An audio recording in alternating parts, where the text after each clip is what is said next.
სასწავლო თავგადასავალი იწყება. დიდ მინდორზე ერთმანეთს შეხვდნენ კურდღელი და კუ. სად მირბიხარ ძმობილო? დაცინვით კითხა კურდღელმა.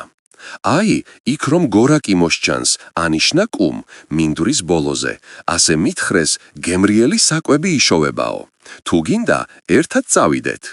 კურდღელმა ჩაიცინა და უთხრა: მე წავალ იქ, მაგრამ სანამ შენ იმ გორაკამდე მიხვალ, მე კიდეც გავძღები და ჩემს სოროშიც დავბრუნდები. დაუნაძლევდეთ, თუ ასე არ იქნება, სთქვა და გაიქცა. შუა მინდორში იყო, როდესაც თავისი მეგობარი კურდღელი დაინახა.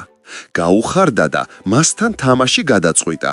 მოდი ჯერ ვითამაშებ და მერე წავალ გორაკისაკენ, იმ კუს მაინც მივასწრებ.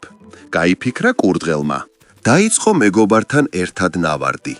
ბოლოს თამაშით გული რომ იჯერა, დაემშვიდობა და თავის გზას გაუდგა. ჯერ კიდევ შორს იყო გორაკისაგან, როცა მინდორზე ერთი ბუჩქი დაინახა და გაიფიქრა. ამ ბუჩქის ჭრდილქვეშ ცოტა ხნით დავისვენებ და გზას შემდეგ განვაგრძობ. იმ კუს მაინც მივასწრებ.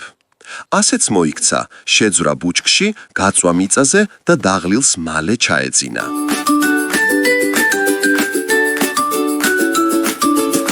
მინდორზე მზე ანათებს, ხებს, ქარი არხებს, კურდღელი გარბის სწრაფად კუკინელა დადის. კურდღელი ხთუნვით გაიმარჯვებს უდავოდ, კუს ვეღარც იტი ხედავ, რას ფიქრობ და ნეტავ.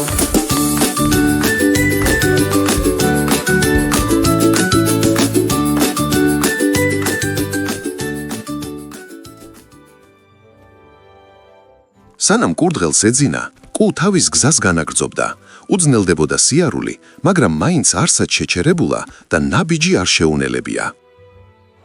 გამოიღვიზა თუ არა კურდღელმა, წამოხდა და გორაკისაკენ გაეშურა. მიხტუნაობს და კმაყოფილი ფიქრობს. მეგობართან ხალისიანად გავატარე დრო, დავიძინე კიდეც და ახლა იმ კუზე ადრე მაინც მივალ. მიაღწია კურდღელმა გორაკს და რას ხედავს.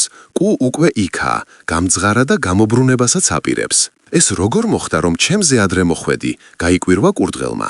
ახლა კუმ გადახედა დაცინვით და უპასუხა: შენი მარდი ფეხების იმედი გქონდა, ხოლო ის კი დაგავიწყდა, რომ სიზარმაცეს გაუსწრებს შრომა და მოთმინება.